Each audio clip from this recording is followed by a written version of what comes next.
Finally, I'd really just like to know what are you up to now? You know, I know you've got to be playing somewhere. Are you keeping up the music? Are you writing? Or there was a period, I guess, between 1978 and 82 or 81 when I didn't play much. It was time for me to take a vacation from it all.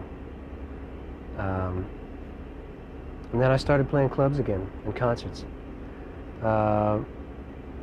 I do a duo now and have for a long time with Scott Lawrence. He's a keyboard player and been with me probably since 1970. oh, great. And we started working with synthesizers and drum machines recently, and but probably the more exciting things that I do is work in my studio. I built a 24-track studio years ago next to my house, and I think I built it because I hated recording. And I knew that I would have to come to terms with recording as an artist, and look at it as an artist looks at his palette. And I always felt that I needed to understand recording, and that's why I built the studio. But always at the same time, I always felt like it was a math test whenever I went to the studio. Yeah, inhibition and just it's like a test. Okay, it's a test now. Make this record. Yeah. And it's probably been just in this past year that I have, probably the drum machine has helped more than anything else. Because I was a bass player with the Youngbloods, I'm a guitar player, and I took piano as a child. And I can go in to the studio and have an idea. And before I leave, 6 or 8 hours later, I have a demo. Right, I mean, a quasi-record I've made it. And that's really exciting. And so that's what I do most of now. I write. That's great. And just starting work on a new record. Great. I hope we get to hear it soon. Oh, one last question. What is Banana's real name? Banana's real name it's not hidden, it's Lowell Levenger. Okay. And we're still friends. Great. Thank you so much, Jesse. Mm-hmm. Yeah. Him. Okay, we're rolling. Stand by for speed.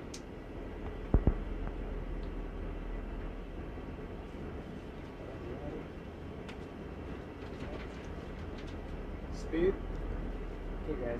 You know what I want to know is, now I met Eric Jacobson, who produced A Spoonful, at my first folk gig in Washington, D.C., and he was still playing banjo. He was in a bluegrass band, the Knoblick Upper 10,000. Right, but I never knew, and then I met you guys together, but I never knew how you and Jake got hooked up. Well, the two of us started, I guess we started a friendship completely because of our addresses. We were actually in adjoining sleazy apartments on the 5th floor of a Prince Street walk-up. And he kept coming home late at night, and I would listen through the wall, and I would hear these strange, not quite right attempts at rock and roll. Mm-hmm. And eventually I went next door and I said, look, if you're making rock and roll records, we ought to be talking, because that's what I'm trying to do. It's sort of a folk and rock and roll hybrid that I've got in my mind, and maybe it's something we could work on together. Then I realized that he'd been in the Knoblick Upper 10,000, that I knew a few other people that he knew. And we actually went into a studio for about 8 cents once and cut a tune that I'd written when I was 16 called Rudy Toot. Rudy Toot, yeah. And I remember. This actually follows very shortly our first association, right, which began over on the east side there. I have a memory of you and I sitting around with Lightning Hopkins sort of in a pedestal-like configuration. The two of us sitting there admiringly, and Lightning sitting there with a jelly glass of gin quite early in the morning, playing tunes, because he would play all afternoon. I was always astounded not only by how often he would play his instrument when he wasn't working, and also, do you remember how he used to rhyme? When he would decide to engage you in conversation, He'd say, you know, it's been a while since I've seen your face, but I know that you're finally in the right place. No, I don't remember that. And he would do a kind of a bluesy, poetic monologue that was always intriguing because you couldn't believe he was going to be able to keep this up for, you know, I could do it for a 30-second bit, but he could keep it up for 2 and 3 minutes without a pause. And I remember both of us mainly wanted to be Lightning Hopkins at that point in our lives. It's funny, I remember you by your harmonica holster, because I'd never seen one of those before. And you had one then, right? That's right. I built one first time when I was 16, and as a matter of fact, the first feeling that I ever had of age was when I looked at this thing that I'd built at 16, out of leather, and it was so desiccated that it was beginning to fall apart. That was the first thing that made me feel old. Well, you should have seen, I took Lightning Hopkins in a blue serge suit on a Sunday to a motorcycle race in Pennsylvania, dirt track. We were playing in Philadelphia, and I think I was opening for him. Or maybe this was even before I was playing professionally, but I wanted to take him to a motorcycle race. And he was quite a sight. All these dirt races, all this dirt flying around, and Lightning was there in his Sunday hat and his blue serge suit. That's funny. It's funny that you'd mention that harmonica holster, because yesterday I finally replaced the one that got lost in the luggage on one of these tours or another. You only had one? I only had one. And I would keep it in a side pocket of a paraphernalia box, and eventually it slipped out in transit somewhere. And I was passing through Yoakum, Texas, and there was a sign said saddlery. And I went in and I talked to an A.R. Phipps, who was a terrific character, stopped a long conversation with another good old boy, and I explained what I was looking to make, and he put a great one together, which I'll be using tonight for the very first time. That's great. Yeah. Well, John and I both lived, we both lived in, well, actually, I didn't live in the village. I lived in the cheap section of town. Yeah. I lived over on the Lower East Side. See, I only lived in the cool section because I knew lots of old Italian ladies whose grandmothers usually owned apartments for an average of $30 a month. And I would always, by speaking Italian, because I'm half Italian, I would manage to engineer myself into these situations. Usually, I'd listen for the accent and then try to pick up on wherever they were from, and I'd go into that accent as thick as I could, you know. So you grew up there? I grew up in the village, right? In the village. Yeah. That's right. So I didn't have to run away from home to be in the village. So I was there 2 years or so before most people, I think, because it wasn't a matter of, Mom, I'm going to the village. Oh, you'll be ruined. I just sort of was saying, well, Mom, I'm going down to, you know, right next to where we get the bread. And of course, what had happened to the place right next to where we get the bread was it had suddenly become a folk club or a rock club.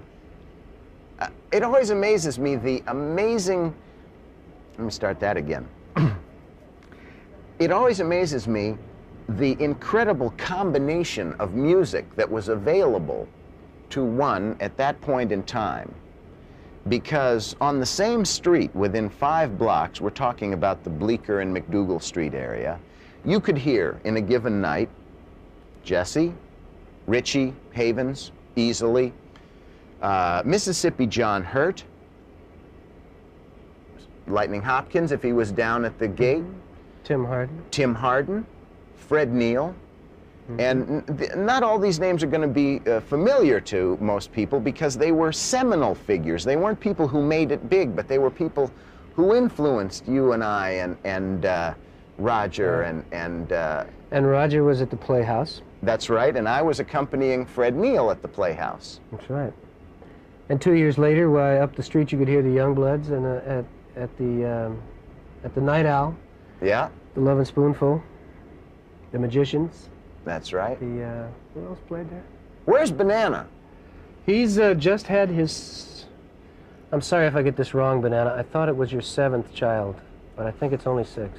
Is it 7? God bless. He just had his 7th son. Or, oh, there's one. Hey. Yeah, and we all still, the Youngbloods moved, we all moved to California together. And we all still, as a matter of fact, Jerry Corbett's doing some work on an album in my studio now. And Banana's managing to have more children than all 3 of us. And he's still playing. And he and Jerry are actually playing together at this point. Is that so? For the first time in 15 years. Wow. One of the things that amazes me is that all of us who have had these independent careers have so rarely seen each other past the point of inception of this musical style, because I really look at it that the Village and all of those clubs was part of what was creating this hybrid that all of us went our separate ways and refined in our own particular styles. But fame or fortune or whatever sort of snapped us away. A point of fact that we haven't really seen each other but for 4 times or so on the road in 15 years. That's right. Well, for me, it was purely, for the Youngbloods, it was purely a matter of where we could work. We were starving here. We never got much of a following, even though we played a lot at the Agogo. We just, and when Get Together happened in San Francisco, why, we were, I mean, we could work there. We could play the ballrooms every month, and Yeah. and we were starving here, so we went, and I've been there ever since. I made the same move back east at a certain point. Yeah. I was on a record label, and I suddenly realized that this was the moment for Alice Cooper. And somehow I figured that that moment for Alice Cooper might not be the moment for me. And so I decided that I maybe should head for where my strongest area of concertizing was, which was the East Coast. So that was in about 1970. I've always been amazed at how many people thought that the Spoonful were a West Coast band. And I know the reason, which was that our first single broke when we were working San Francisco. We were working a topless club called Mothers, accompanying the fabulous Topless Maria, which I remember took a lot less getting used to than we thought it would. And we would play for this dancer for 2 or 3 tunes, and then we could do our set. And Ralph Gleason picked up on us, and I think that that really made a big difference. Suddenly we were chic, at least. Yeah. I wish I'd have seen that. I was probably there. I mean, that was my, I don't know, though, New York City boy, I moved out in the country as soon as I got there, and I really got stuck on living in the country. Yeah. I even built a studio out there so I wouldn't have to leave. I've always been afraid of putting a studio in my house because I like the pressure. Yeah? I like, today we're going to the studio, get nervous. I like that. If it's right there, it's like, well, I could write a song today, or I could relax. Yeah. I find it hard to have it right there for some reason. Yeah. It's a trap. That's New York orientation. That's New York pressure. Pressure is good for you. We want the pressure. Well, I guess we have 10 minutes. Yeah. That's great. All right. Yeah. Child. And I can go in to the studio and have an idea. And before I leave, 6 or 8 hours later, I have a demo. Right, I mean, a quasi record. I've made it. And that's really exciting. And so that's what I do most of now. I write. That's great. And just starting work on a new record. Great. I hope we get to hear it soon. Oh, one last question. What is Banana's real name? Scott Lawrence. He's a keyboard player and been with me probably since 1970. Oh, great. And we started working with synthesizers and drum machines recently, and but probably the more exciting things that I do is work in my studio. I built a 24-track studio years ago next to my house, and I think I built it because I hated recording. And I knew that I would have to come to terms with recording as an artist, and look at it as an artist looks at his palette. And I always felt that I needed to understand recording, and that's why I built the studio. But always, at the same time, I always felt like it was a math test whenever I went to the studio. Yeah, inhibition and just It's like a test. Okay, it's a test now. Make this record. Yeah. And it's probably been just in this past year that I have, probably the drum machine has helped more than anything else. Because I was a bass player with the young bloods, I'm a guitar player, and I took piano as a... but Anna's real name is, it's not hidden, it's Lowell Levenger. Okay. And we're still friends. Great. Thank you so much, Jesse. Mm-hmm. Yeah. Him. Okay, we're rolling. Stand by for speed.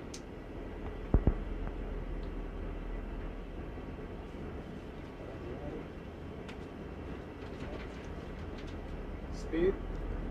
Hey guys. You know what I want to know? Is, now I met Eric Jacobson. Finally, I'd really just like to know what are you up to now? You know, I know you've got to be playing somewhere. Are you keeping up with the music? Are you writing? Or There was a period, I guess, between 1978 and 82 or 81 when I didn't play much. It was time for me to take a vacation from it all. And then I started playing clubs again and concerts. I do a duo now and have for a long time with